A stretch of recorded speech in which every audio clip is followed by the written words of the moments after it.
Assalamualaikum warahmatullahi wabarakatuh. Salam sejahtera untuk kita semuanya. Selamat pagi yang tidak terlepas akan selalu memanjatkan puji syukur kehadirat Allah Subhanahu wa taala yang sama-sama kita hormati dan muliakan Bapak Presiden Republik Indonesia, Bapak Wakil Presiden Republik Indonesia, Bapak Menteri Kabinet Indonesia Maju, Duta Besar Kerajaan Maroko, Duta Besar Mesir, secara daring hadir juga Kedutaan Mesir di Bolivia, Duta Besar Qatar, Duta Besar Kesultanan Oman, Syekh Riyad Basu, Lebanon, dan Syekh Muhammad Wahum Libya.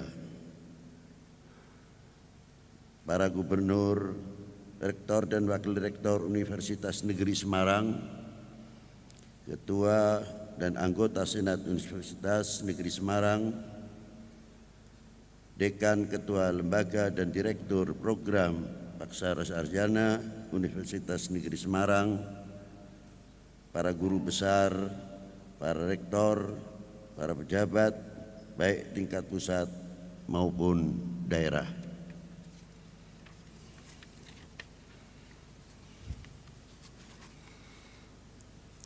Dosen, mahasiswa, dan seluruh keluarga besar Universitas Negeri Semarang, para tokoh agama, tokoh adat, tokoh masyarakat, para tamu undangan, Bapak Ibu yang hadir secara daring dan luring.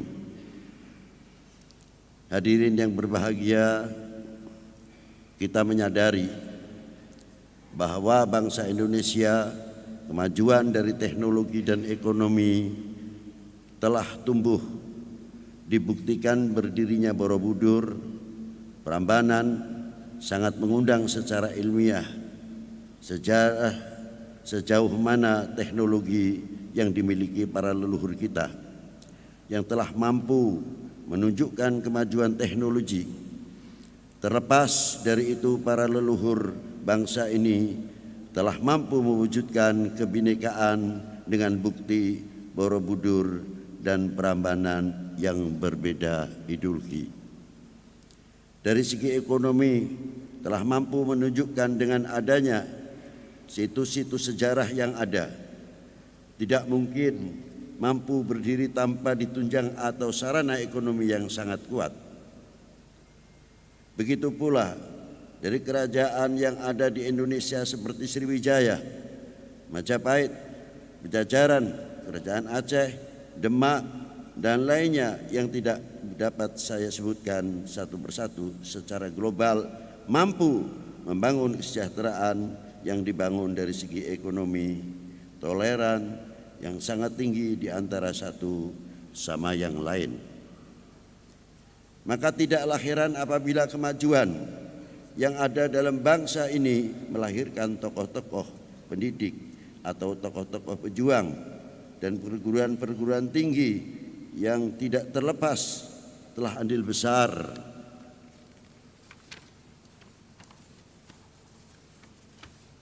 dan mempunyai kontribusi dalam mengisi kemerdekaan, khususnya UNES atau lebih terkenal Universitas Semarang.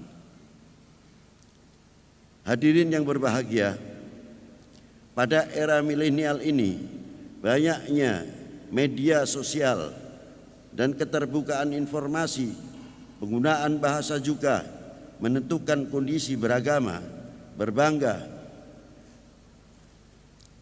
berbangsa dan bernegara, dan penyebaran hoaks dan ajaran kebencian yang masih akan menyebabkan situasi yang chaos atau kacau. Karena itu, pendakwah sebagai salah satu publik figur perlu mengedepankan hal-hal yang tidak menyimpang dari khasanah beragama dan bernegara. Sebagaimana contohnya oleh Nabi besar Muhammad SAW. Dakwah yang luar biasa adalah dakwah yang dilakukan tanpa menghunus pedang, senjata. Dakwah yang baik sebaiknya dilakukan melalui kelembutan bahasa dan sikap. Hadirin yang dirahmati oleh Allah, dalam kesempatan yang mulia ini saya membentangkan pemikiran mengenai strategi pemberdayaan umat dan sejarah kebangsaan. Esensi judul itu menitik beratkan pada strategi pemberdayaan umat melalui komunikasi dakwah. Oleh sebab itu, bangunan komunikasi dalam berdakwah sebaiknya dikemas melalui 3 pilar, yakni keagamaan, kebangsaan, nasionalisme, dan perekonomian.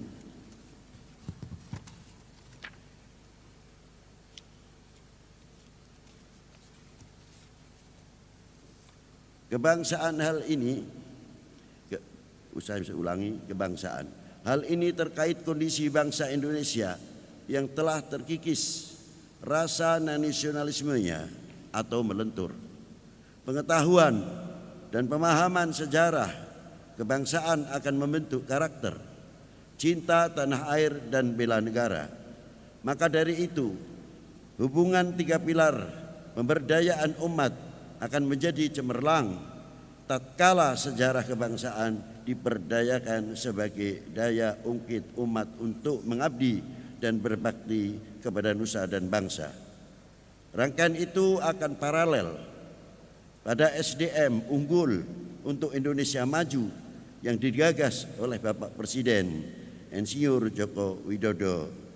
Semoga Indonesia menjadi negara yang gemah ripah, loh jinawi, dan selalu dilindungi oleh Yang Maha Kuasa.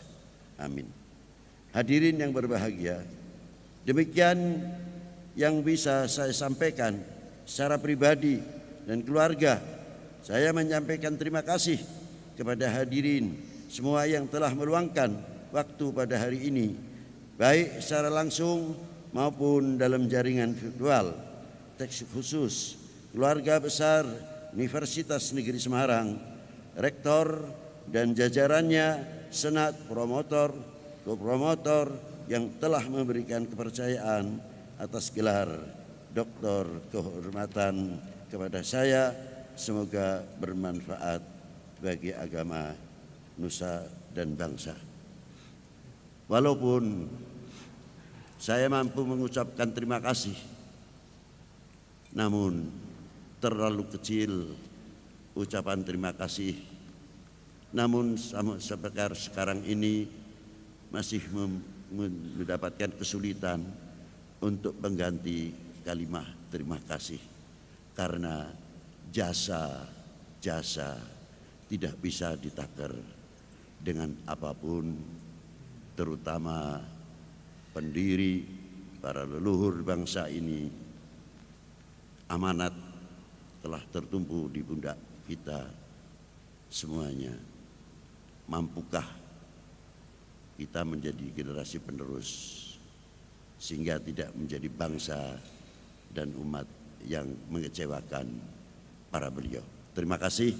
Wassalamualaikum warahmatullahi wabarakatuh. Muhammad Lutfi bin Ali bin Hasim bin Yahya. Terima kasih. Assalamualaikum warahmatullahi wabarakatuh.